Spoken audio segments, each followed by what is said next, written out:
আসসালামু আলাইকুম এভরিওয়ান। কী অবস্থা সবার? শ্বশুরবাড়িতে যে মেয়েটা সবার অপছন্দের সেই মেয়েটাই কিন্তু তার বাবা মার মাথার মুকুট। তো একবার কি হয়েছিল, আমি তখন আমার শ্বশুরবাড়িতে সবার সাথে থাকতাম, শ্বশুর শাশুড়ির সাথে। তো যে কোনো একটা ঘটনা নিয়ে তখন ঝগড়া হয় তাদের সাথে। সেদিন ছিল শুক্রবার। তো ঝগড়া হওয়ার পরে কি হয়, আমার হাজব্যান্ড এক পর্যায়ে খুব রাগারাগি হয়। তো এক পর্যায়ে সে খুব রেগে আমার গায়ে হাত তোলে, আমাকে খুব জোরে একটা চড় মারে। চড় মারার পরে তা আমার বাচ্চাটা ছোট ছিল, বাচ্চা আমার কোলেই ছিল। বাচ্চা খুব বেশি ভয় পেয়ে যায়। তো আমার শ্বশুর শাশুড়ি সবাই ছিল বাসায়, কিন্তু কেউ ধরেনি। তো তারা জাস্ট উস্কানি দিচ্ছিল আমার হাজব্যান্ডকে। তো সেই সুযোগে আমার হাজব্যান্ড খুবই খারাপ ব্যবহার করেছিল। তার আবার মাথা গরম থাকলে তার কিছুই মনে থাকে না। তো সে খুব বেশি রেগে গিয়েছিল সেই সময়টাতে। তো যাই হোক, খুব রাগার কারণে সে আমাকে মারে, আর থাপ্পড়টা খুব জোরে লেগে যায়, আমার গালে দাগ বসে যায়।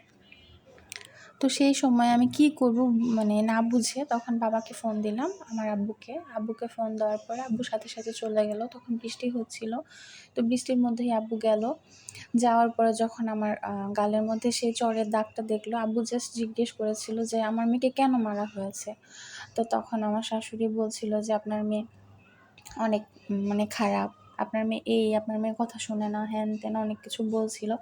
তখন আমার আব্বু জাস্ট আমার শাশুড়িকে একটা কথাই বলেছিল যে আমার মেয়ে আপনার কাছে খারাপ, কিন্তু আমার কাছে খারাপ না। যাই হোক, আমি আমার মেয়েকে নিয়ে যাচ্ছি। তো আমার হাজব্যান্ডের দিকে তাকিয়ে আমার আব্বু বলেছিল যে আমার মেয়েকে নিয়ে যাচ্ছি, তুমি আর কোনোদিন আমার মেয়েকে আনতে যাবে না।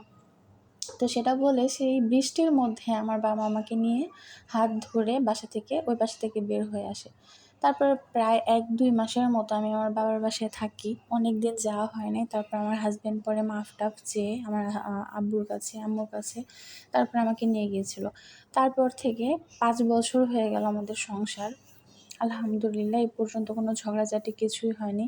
তো যাই হোক, কথাটা শেয়ার করার উদ্দেশ্য হচ্ছে যে এই মেয়েটা রয়া তাসনিম পরক্রিয়া করাতে তার হাজব্যান্ড তাকে অনেক মেরেছিল। তার জন্য বলছি, একটা মেয়ে পরক্রিয়া করতেই পারে বা একটা দোষ করতেই পারে, তাই বলে যে তাকে যে শারীরিক যে টর্চার করা হয়েছে সেটার পক্ষে কখনোই কোনো মেয়ে হতে পারে না।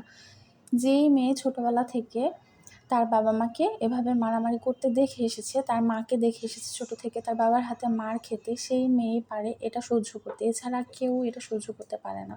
হ্যাঁ, সে দোষ করেছে, সে পরক্রিয়া করতেই পারে বা সে এটা অন্যায় করেছে, তাকে ডিভোর্স দেওয়া হতো বা তাকে তার বাবা মার কাছে নিয়ে রেখে আসতো বা তাকে বোঝাতো। যদি সে নাই বুঝতো, তাকে ডিভোর্স দিয়ে তাকে বাসা থেকে বের করে দিত।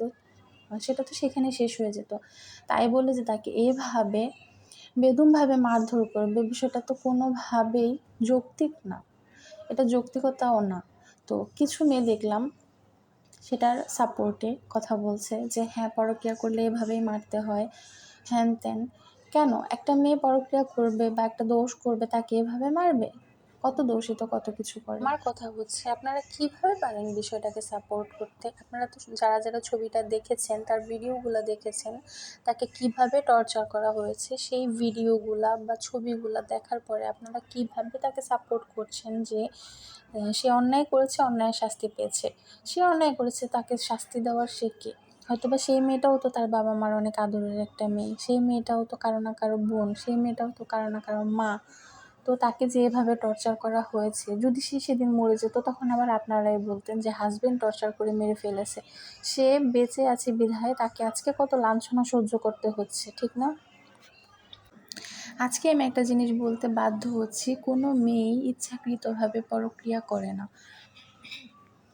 যখন দেখা যায় তার সাংসারিকভাবে কোনো না কোনো সমস্যা আছে, যেমন হাজব্যান্ড তাকে সময় দিচ্ছে না, বা হাজব্যান্ডের অর্থনৈতিক সমস্যা আছে, বা হাজব্যান্ডের যে কোনো একটা প্রবলেমের কারণে দেখা যাচ্ছে সে তাকে হাজব্যান্ডের সাথে মানিয়ে নিতে পারছে না বা সংসারের সাথে মানিয়ে নিতে পারছে না, তখনই কিন্তু একটা মেয়ে পরক্রিয়ার দিকে আগায়। অবশ্যই সেটা জাস্টিফাই করে তারপরে কথা বলবেন। 2 দিকে জাস্টিফাই করেই কথাটা বলা উচিত।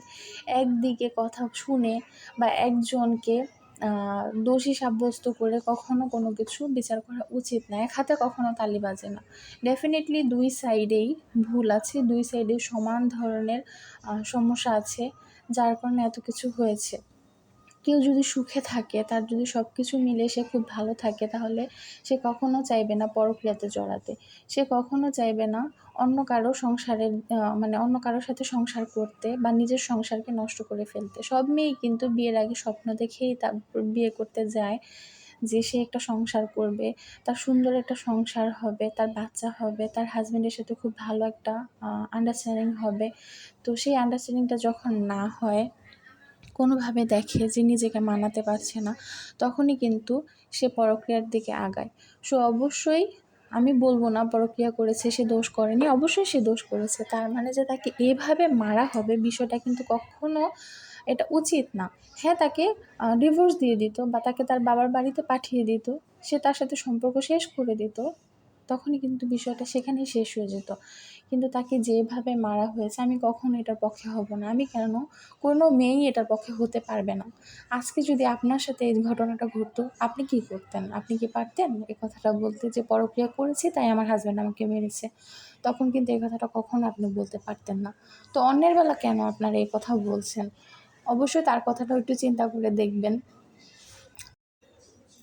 সবসময় বুকের মধ্যে এই সাহসটা থাকতে হবে, সত্যকে সত্য বলা, মিথ্যাকে মিথ্যা বলা এবং অন্যায়কে অন্যায় বলা, ন্যায়কে ন্যায় বলা। এতটুকু সৎসাহস থাকলেই আপনি একজন ভালো ব্যক্তিত্বের মানুষ হতে পারবেন। তো সবাই ভালো থাকবেন, আর আমার পেজটিতে একটা লাইক শেয়ার করে দেবেন। আল্লাহ হাফেজ।